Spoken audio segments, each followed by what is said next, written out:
Item ಯಾವುದೇ ಇರಲಿ try ಮಾಡಿ ಆಚಿ ಚಿಕನ್ ಮಸಾಲಾ. ಗ್ಯಾರಂಟಿ ನ್ಯೂಸ್ ನಲ್ಲಿ ಮತ್ತೊಬ್ಬ ಅಧಿಕಾರಿಯ ಕರ್ಮಕಾಂಡ ಬಯಲಾಗ್ತಾ ಇದೆ. ವಸೂಲಿ ಇಲ್ಲದೆ ಈ ಅಧಿಕಾರಿಯ ದಿನವೇ ಮುಗಿಯಲ್ವಂತೆ. ಸರ್ಕಾರ ಸಂಬಳ ಕೊಟ್ಟರು ಕೂಡ ಈ ಅಧಿಕಾರಿ ವಸೂಲಿ ಮಾಡೋದು ಮಾತ್ರ ಬಿಡಲ್ಲ.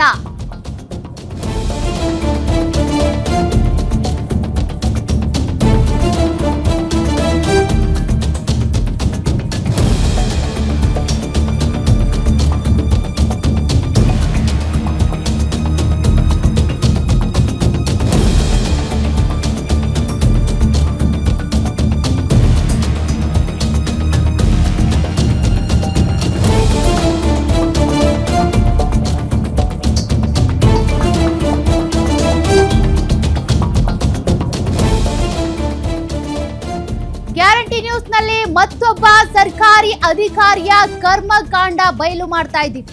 ಇದು ಅಬಕಾರಿ ಇಲಾಖೆ ಅಧಿಕಾರಿಯ ವಸೂಲಿ ದಂಧೆಗೆ ಸಂಬಂಧಪಟ್ಟ ಸುದ್ದಿ. ವಸೂಲಿ ಕೊಡದೇ ಇದ್ರೆ ಬಾರ್ ಕ್ಲೋಸ್ ಮಾಡ್ತಾರೆ, ಕೊಟ್ರೆ ಮಾತ್ರ ಬಾರ್ ಓಪನ್ ಆಗುತ್ತೆ. ಎಲ್ಲಿ ಗೊತ್ತಾ? ಗ್ಯಾರಂಟಿ ನ್ಯೂಸ್ ನಲ್ಲಿ ಸಾಕ್ಷಿ ಸಮೇತ ಸುದ್ದಿ. ಹಾಗಾದ್ರೆ ಎಲ್ಲಿ, ಯಾರು, ಯಾವ ರೀತಿ ದಂಧೆ ನಡೀತಾ ಇದೆ, ಹೆಂಗ್ ವಸೂಲಿ ಮಾಡ್ತಿದ್ದಾರೆ, ನಿಜಕ್ಕೂ ಅಧಿಕಾರಿಗಳಿಗೆ ಗೊತ್ತಿಲ್ವಾ? ಗೊತ್ತಿದ್ರು ಗೊತ್ತಿಲ್ಲದೆ ಇರೋ ರೀತಿಯಾಗಿ ಜಾಣ ನಡೆಯನ್ನ ಅನುಸರಿಸ್ತಾ ಇದ್ದಾರ. ಸರ್ಕಾರಿ ಅಧಿಕಾರಿಗಳಿಗೆ ಸರ್ಕಾರ ಕೊಡ್ತಿರುವಂತ ಸಂಬಳ ಸಾಕಾಗಲ್ವಾ? ಅದ್ರ ಜೊತೆ ಗಿಂಬಳ, ವಸೂಲಿ ಇದೆಲ್ಲ ಬೇಕಾ? ಗ್ಯಾರಂಟಿ ನ್ಯೂಸ್ ನಲ್ಲಿ ಅಬಕಾರಿ ಇಲಾಖೆಯ ಕರ್ಮಕಾಂಡ ಬಯಲು. ಚಿಕ್ಕೋಡಿಯಲ್ಲಿ ಅಧಿಕಾರಿಗಳಿಂದಲೇ ಹಫ್ತಾ ವಸೂಲಿ ದಂಧೆ ನಡೀತಾ ಇದೆ ಅನ್ನೋ ಆರೋಪ. ಬಾರ್ಗಳಿಂದ ಹಣ ಸಂಗ್ರಹಕ್ಕೆ ಅಧಿಕಾರಿಯೇ ಕೊಟ್ರ ಹಾಗಾದ್ರೆ ಪರ್ಮಿಷನ್? ಪ್ರತಿ ತಿಂಗಳು ಅಬಕಾರಿ ಇಲಾಖೆ ಸಿಬ್ಬಂದಿಯಿಂದ ಹಫ್ತಾ ವಸೂಲಿ ದಂಧೆ ನಡೀತಾ ಇದೆ ಅನ್ನುವಂತ ಗಂಭೀರ ಆರೋಪ. ಸರ್ಕಾರಿ ವಾಹನದಲ್ಲೇ ತೆರಳಿ ಸಿಬ್ಬಂದಿ ಹಫ್ತಾ ವಸೂಲಿ ಮಾಡ್ತಿದ್ದಾರಂತೆ. ಪ್ರತಿ ಬಾರ್ಗಳಿಂದ ಅಬಕಾರಿ ಇಲಾಖೆ ಕೊಡ್ಬೇಕಂತೆ ಹಫ್ತಾವನ್ನ. ಗ್ಯಾರಂಟಿ ನ್ಯೂಸ್ ನಲ್ಲಿ ಹಫ್ತಾ ವಸೂಲಿಯ ಎಕ್ಸ್ಕ್ಲೂಸಿವ್ ದೃಶ್ಯ. ಗೊತ್ತಿದ್ರು ಗಪ್ ಚುಪ್ ಅಂತಿದ್ದಾರೆ ಅಬಕಾರಿ ಇಲಾಖೆಯ ಉಪ ಆಯುಕ್ತೆ ಅನ್ನುವಂತ ಆರೋಪವೂ ಇದೆ. ಚಿಕ್ಕೋಡಿ ಅಬಕಾರಿ ಇಲಾಖೆ ಉಪ ಆಯುಕ್ತೆ SR ಸ್ವಪ್ನ ಅವರ ಮೇಲೂ ಕೂಡ ಆರೋಪ ಕೇಳಿಬಂದಿದೆ. ಹಲವು ತಿಂಗಳುಗಳಿಂದಾನೂ ಇದೇ ರೀತಿ ಹಫ್ತಾ ವಸೂಲಿ ನಡೀತಾ ಇದೆಯಂತೆ.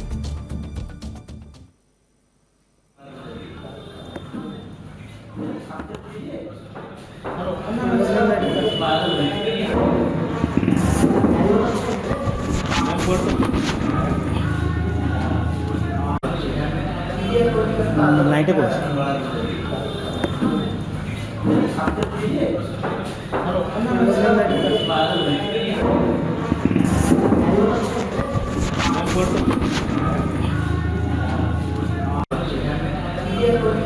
नाइटे बोल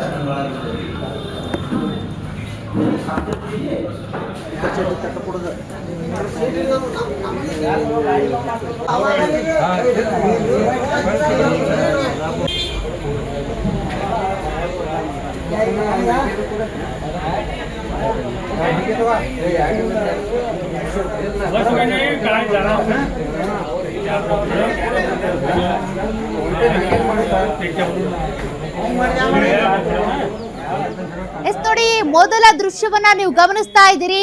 ವಸೂಲಿ ಮಾಡ್ತಾ ಇರುವಂತ ಸಿಬ್ಬಂದಿ ಬಾರ್ಗಳಿಗೆ ಹೋಗ್ತಾರೆ, ವಸೂಲಿ ಕೇಳ್ತಾರೆ, ಇಂತಿಷ್ಟು ಹಣ ಅಂತ. ಅವ್ರದ್ದು ಮಾಮೂಲಿ, ಅದು ಹಣ ಕೊಟ್ರೆ ಬಾರ್ ಹಾಗೆ ಓಪನ್ ಆಗಿರುತ್ತೆ, ಕೊಡ್ಲಿಲ್ಲ ಅಂದ್ರೆ ಕ್ಲೋಸ್ ಮಾಡಿಸ್ತಾರಂತೆ. ಅಬಕಾರಿ ಇಲಾಖೆಯ ಸಿಬ್ಬಂದಿ ಹೋಗಿ ಹಣ ಕಲೆಕ್ಟ್ ಮಾಡ್ತಾ ಇರುವಂತ ದೃಶ್ಯಾವಳಿಗಳನ್ನ ನೀವು ಗ್ಯಾರಂಟಿ ನ್ಯೂಸ್ ನಲ್ಲಿ ಎಕ್ಸ್ಕ್ಲೂಸಿವ್ ಆಗಿ ಗಮನಿಸ್ತಾ ಇದ್ದೀರಿ. ಹಾಗಾದ್ರೆ ಸರ್ಕಾರಿ ವಾಹನದಲ್ಲೇ ಹೋಗಿ ಈ ರೀತಿ ಹಫ್ತಾ ವಸೂಲಿ ಮಾಡ್ತಾರೆ ಅಂದ್ರೆ ಅಧಿಕಾರಿಗಳ ಗಮನಕ್ಕೆ ಇದ್ಯಾವುದು ಬಂದಿಲ್ವಾ? ಬಂದಿದ್ರು ಕೂಡ ಅವರಿಗೂ ಇದರಿಂದ ಕಮಿಷನ್ ಹೋಗ್ತಾ ಇದೆಯಾ? ಸಹಜವಾಗಿನೇ ಪ್ರಶ್ನೆ ಹುಟ್ಕೊಳ್ಳುತ್ತೆ. ನೋಡಿ ಎಷ್ಟು ರಾಜಾರೋಷವಾಗಿ ಹೋಗ್ತಾರೆ, ಬಾರ್ಗಳಲ್ಲಿ ಹಫ್ತಾ ವಸೂಲಿ ಮಾಡ್ತಾ ಇದ್ದಾರೆ ಅಂತ. ಸರ್ಕಾರ ಇವರಿಗೆ ಸಂಬಳ ಕೊಡುತ್ತೆ, ಹಂಗಿದ್ರೂ ಕೂಡ ಇವರು ಈ ರೀತಿಯಾಗಿ ವಸೂಲಿ ಕಲೆಕ್ಟ್ ಮಾಡೋದು ಮಾತ್ರ ಬಿಡಲ್ಲ. ಮತ್ತಷ್ಟು ಡೀಟೇಲ್ಸ್ ಕೊಡ್ತಾರೆ ನಮ್ಮ ಪ್ರತಿನಿಧಿ ದುರ್ದುಂಡಯ್ಯ. ಚಿಕ್ಕೋಡಿಯಲ್ಲಿ ಆಗ್ತಾ ಇರುವಂತ ಹಫ್ತಾ ವಸೂಲಿ ದೃಶ್ಯಗಳನ್ನ ನಾವು ಗಮನಿಸ್ತಾ ಇದ್ವಿ. ಅಧಿಕಾರಿಗಳ ಗಮನಕ್ಕೆ ಬಂದಿಲ್ವಾ? ಬಂದಿದ್ರು ಕೂಡ ಅವರು ಶಾಮೀಲಾಗಿದ್ದಾರೆ ಅನ್ನೋ ಕಾರಣಕ್ಕೆ ಸುಮ್ನಿದ್ದಾರಾ ಹೆಂಗೆ? ಹೌದು ಸೌಖ್ಯ. ಏನಂತಂದ್ರೆ ಅಬಕಾರಿ ಇಲಾಖೆ ಒಂದು ಕರ್ಮಕಾಂಡ ಈಗ ಸದ್ಯಕ್ಕೆ ಏನಂತಂದ್ರೆ ಎಳೆಗೆ ಬಯಲಿಗೆ ಬರ್ತಾ ಇದೆ ಅಂತಾನೆ ಹೇಳ್ಬೋದು. ಏನಂದ್ರೆ ಚಿಕ್ಕೋಡಿಯಲ್ಲಿ ಇರ್ತಕ್ಕಂಥ ಅಬಕಾರಿ ಇಲಾಖೆ ಅಧಿಕಾರಿಗಳ ಈ ತರ ಏನಾದ್ರು ಸಾಥ್ ಕೊಡ್ತಾ ಇದಾರೆ ಅನ್ನುವಂತ ಅನುಮಾನ ಕೂಡ ವ್ಯಕ್ತವಾಗ್ತಾ ಇರುವಂತದ್ದು. ಏಕೆಂತಂದ್ರೆ ಅಬಕಾರಿ ಇಲಾಖೆ ಸಿಬ್ಬಂದಿನೇ ಪ್ರತಿ ತಿಂಗಳ ಎಲ್ಲಾ ಬಾರ್ಗಳಿಗೆ ಹೋಗ್ತಾರೆ. ಹೋಗಿ ಆದ ನಂತರ ಅವರು ಹಪ್ತಾ ವಸೂಲಿ ಕೇಳ್ತಾರೆ. ಅವು ಎಲ್ಲಾ ದೃಶ್ಯಗಳು ಕೂಡ ಈಗ ಆಲ್ರೆಡಿ ನಮ್ಮ ಚಾನಲ್ಗೆ ಈಗ ಲಭ್ಯವಾಗಿವೆ.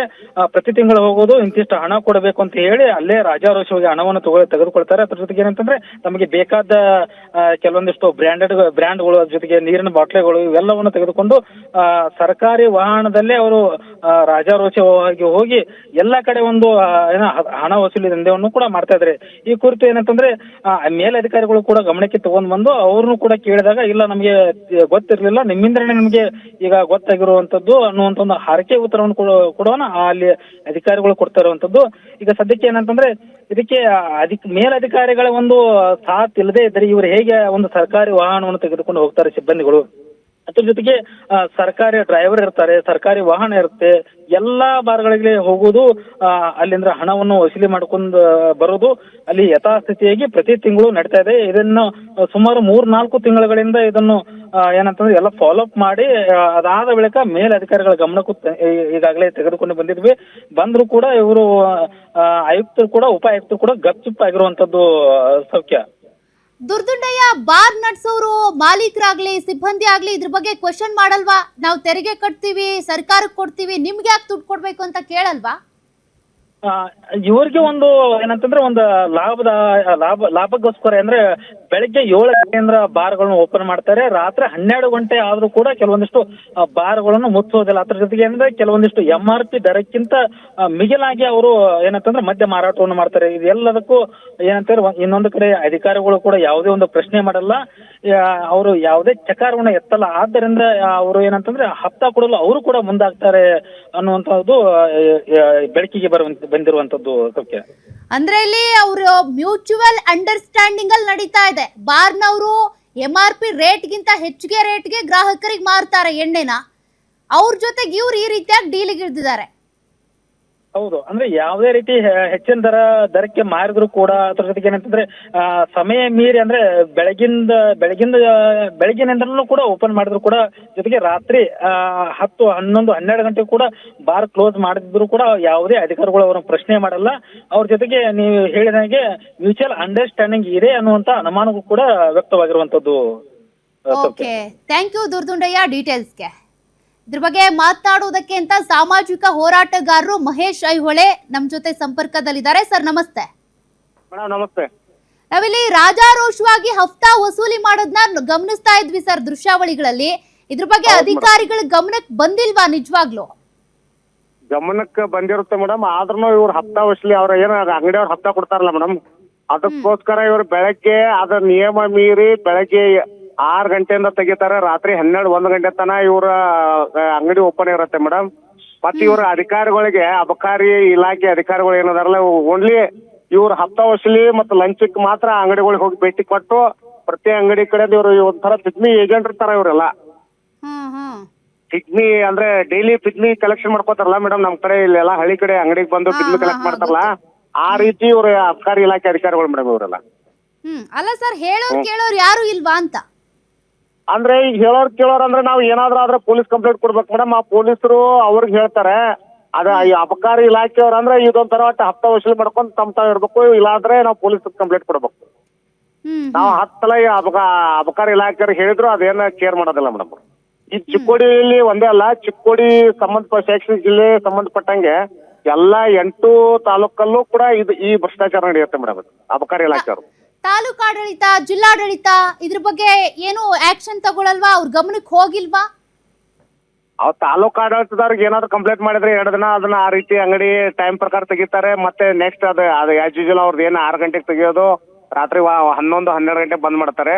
ಇದರಿಂದ ನಮ್ಮ ದಲಿತ ಕುಟುಂಬಗಳು ತುಂಬಾ ಹಾಳಾಗ್ತದೆ ಮೇಡಮ್. ಯಾಕಂದ್ರೆ ಇವ್ ಮುಂಜಾನೆ ಕೆಲ್ಸಕ್ಕೆ ಹೋಗ್ಬೇಕಾದ್ರೆ ಇವ್ರು ದಾರು ಕುಡಿದುಕೊಂಡು ಹೋಗೋದು, ಇದರಿಂದ ಆಕ್ಸಿಡೆಂಟ್ ಆಗೋದು, ಆಮೇಲೆ ರಸ್ತೆ ಅಪಘಾತಗಳು ತುಂಬಾ ಆಗತ್ತೆ. ಆಮೇಲೆ ಇವ್ರ ಹೆಲ್ತ್ ಸರಿ ಇರೋದಿಲ್ಲ.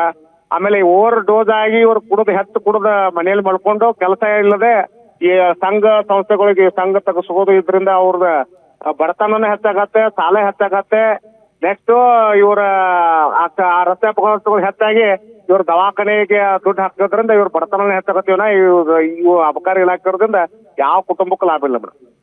ಸರ್, ಇಲ್ಲಿ ಅಬಕಾರಿ ಇಲಾಖೆಯ ಉಪಾಯುಕ್ತೆ ಸ್ವಪ್ನ ಅಂತ ಏನಿದ್ದಾರೆ ಅವ್ರ ಗಮನಕ್ಕೆ ಬಂದಿದೆಯಾ ಇಲ್ಲ ಸರ್? ಅವ್ರ ಗಮನಕ್ಕೆ ಬಂದಿದೆ, ಅವರು ಶಾಮೀಲಾಗಿದ್ದಾರೆ ಅನ್ನೋ ಆರೋಪ ಇದೆ. ಹಂಗಾಗಿ ಮೇಡಮ್ ಟೋಟಲ್ ಎಲ್ಲಾ ಈ ಅಬಕಾರಿ ಇಲಾಖೆ ಒಬ್ಬರು ಪೇದೆ ಹಿಡ್ಕೊಂಡು ಎಲ್ಲಾ ಆಯುಕ್ತರ್ತನೂ ಇದ್ರ ಎಲ್ಲರಿಗೂ ಗಮನಕ್ಕೆ ಇರತ್ತೆ ಮೇಡಮ್. ಇದು ಎಲ್ಲಾರು ಗಮನಕ್ಕೆ ಇರತ್ತೆ. ಇದೊಂಥರ ಹೆಂಗೆ ನಮಗಿಷ್ಟು ನಿಮಗಿಷ್ಟು ಅಂತ ಹೇಳಿ ಇದೊಂಥರ ಜಕ್ಕೊಂಡ್ ಹೋಗ್ತಾರೆ ಮೇಡಮ್. ಇದನ್ನ